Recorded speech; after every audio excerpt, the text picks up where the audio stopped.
Hi everyone and welcome back to the early bird photo news straight from Melbourne today. I haven't posted a video in a little while because we've been driving all the way from the Sunshine Coast in Queensland down to Victoria, the south of Australia, to Melbourne. Our first stop on the road trip was in Port Macquarie, and there I wanted to photograph some special birds, some scaly breasted lorikeets.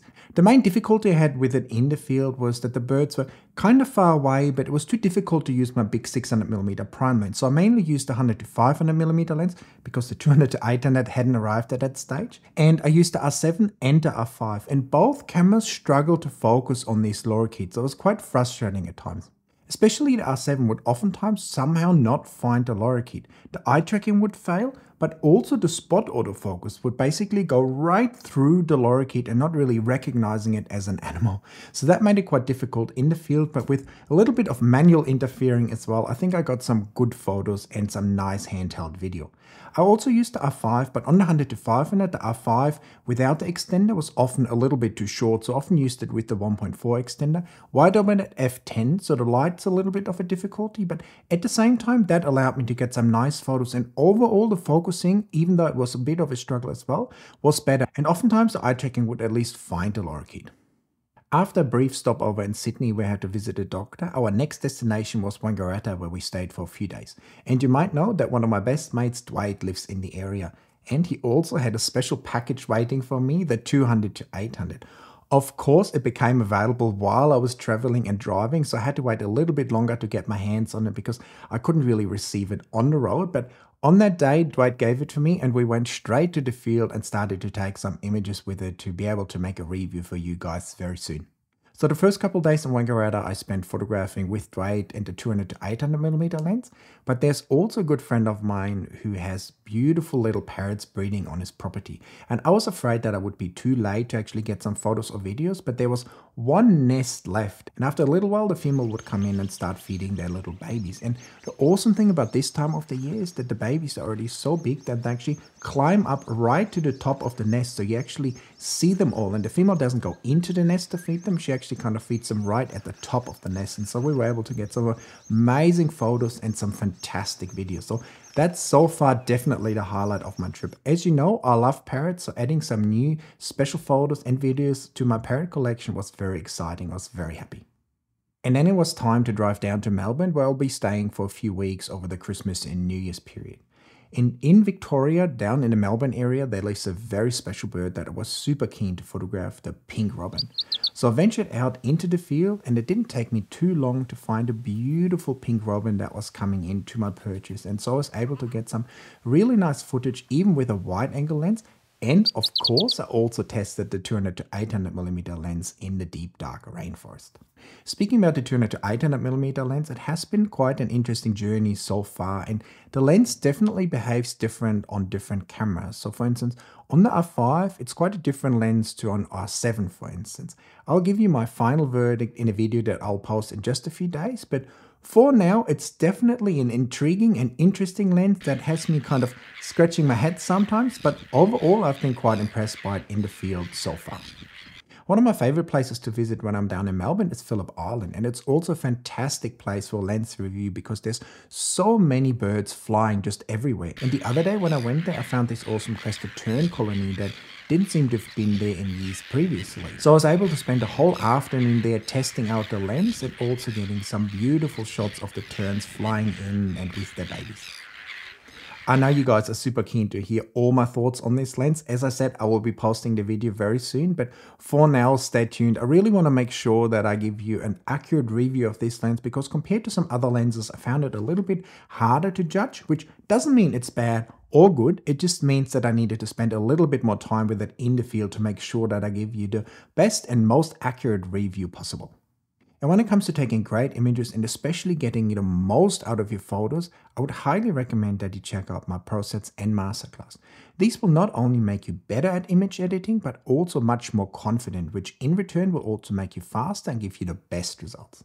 Because with my PROSETS, I allow you with just one click to get amazing results, and in my MASTERCLASS, I teach you step by step everything you need in Photoshop to get amazing results. So if you want to get better and faster and more confident, make sure to check these out down there in the description.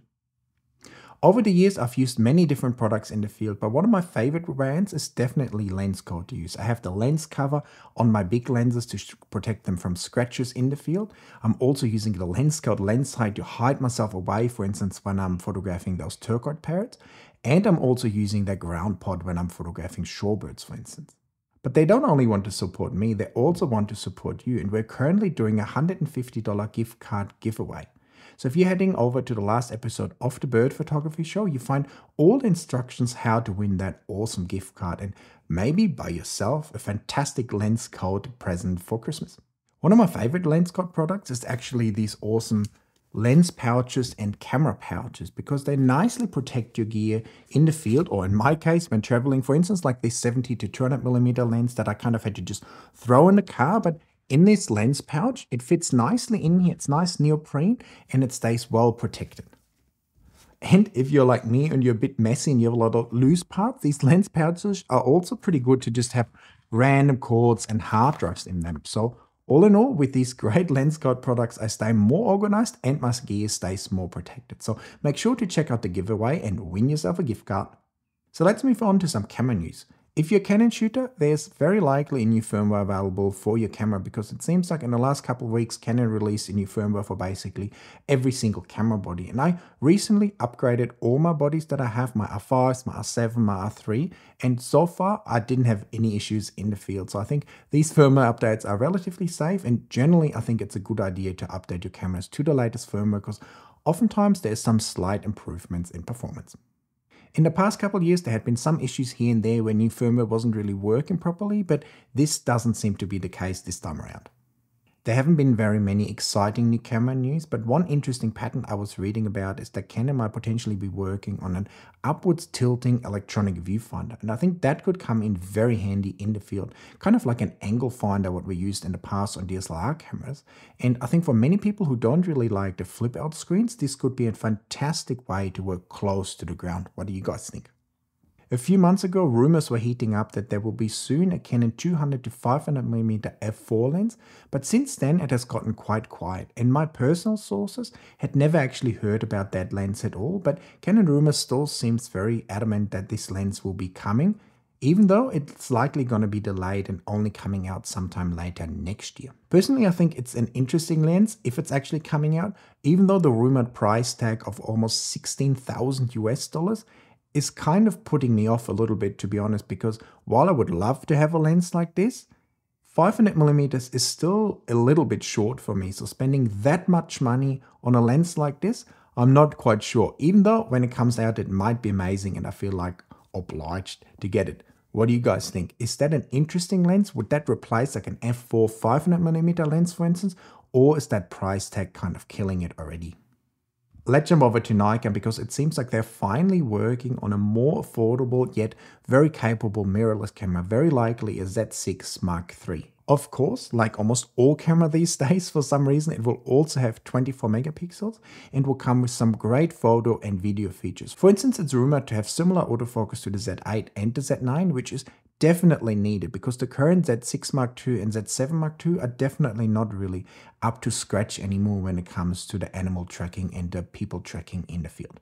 When it comes to the body shape, it's rumored that it's slightly smaller than the Z8 but bigger than a Z6 Mark II or Z7 Mark II. Is that a camera that you guys would be excited about? I think in the Nikon lineup, it's definitely needed. We have some great cameras in the Z8 and the Z9 and an amazing lineup of lenses, especially for wildlife photography. But when it comes to the cameras, they're definitely lacking an affordable yet very capable camera. So hopefully the rumored Z6 Mark III can be that. And it seems like it might already come out sometime in the first quarter next year. So we don't even have to wait too long for it. I think it's quite possible that the Z6 Mark III won't have a stacked sensor, first of all to keep the cost down, but also to differentiate it further from the Z8 and the Z9. Would that be a big disappointment for you guys? Make sure to let me know in the comments alongside all your thoughts about this episode, and also let me know, have you received your 200 to 800mm lens yet? Are you waiting for my review? Have you pre-ordered one? Let me know, give me a thumbs up for the video, check out my channel membership and my masterclass, and of course hit that subscribe button, and I will see you with my review in the next video very soon. Bye!